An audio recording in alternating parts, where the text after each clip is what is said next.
Koalisi perwakilan pejuang kemerdekaan dari 3 wilayah di Indonesia seperti Aceh, Papua, dan Maluku di pengasingan serempak berdemo damai di depan gedung Lembaga Kehakiman Perserikatan Bangsa-Bangsa atau PBB, International Court of Justice atau ICJ, dan kantor KBRI Den Haag Belanda pada Sabtu 9 Desember 2023 lalu.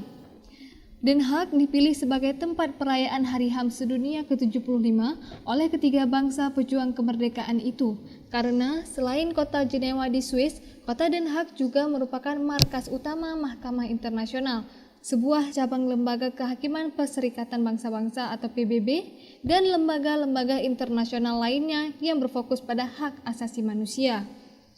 Ketiga organisasi pejuang kemerdekaan yang bermukim di Eropa tersebut adalah perwakilan Aceh Sumatra National Liberation Front atau ASNLF yang diwakili oleh Muhammad Hanafiah dari Denmark, Unit Liberation Movement for West Papua atau ULMWP diwakili oleh Oridek AP, dan Republik Maluku Selatan atau RMS diwakili oleh Regina Parinusa yang masing-masing bermukim di Belanda.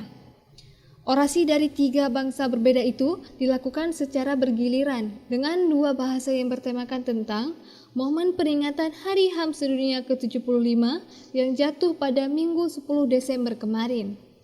Mereka menilai meskipun Indonesia telah mengadopsi isi Deklarasi Universal Hak Asasi Manusia atau UDHR, namun rakyat mereka di Aceh, Papua Barat, dan Maluku Selatan masih hidup sangat memprihatinkan. Menurut mereka, pengadopsian isi Deklarasi Universal Hak Asasi Manusia tersebut hanyalah kamuflase semata.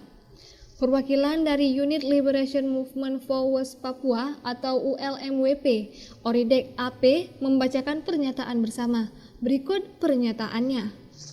Tanggal 10 Desember 2023 merupakan tonggak sejarah bagi kita semua, umat manusia yang hidup di dunia ini. Kita memperingati Hari Hak Asasi Manusia yang ke-75, sebuah momen penting yang mengingatkan kita akan hak-hak dasar yang seharusnya diberikan kepada setiap individu untuk membelah hak penentuan nasib sendiri yang tidak dapat dicabut dari hak dasar setiap bangsa. Atas nama bangsa kami di Aceh, di West Papua, dan di Maluku Selatan, kami akan terus bekerja sama untuk berjuang demi mewujudkan martabat, kebebasan, dan keadilan di tanah air kami, di tanah Maluku, di tanah Aceh, dan di tanah West Papua. Aceh merdeka! Aceh merdeka! Maluku merdeka! Maluku merdeka! Dari Den Haag, Belanda, tim liputan melaporkan untuk Puja TV Aceh.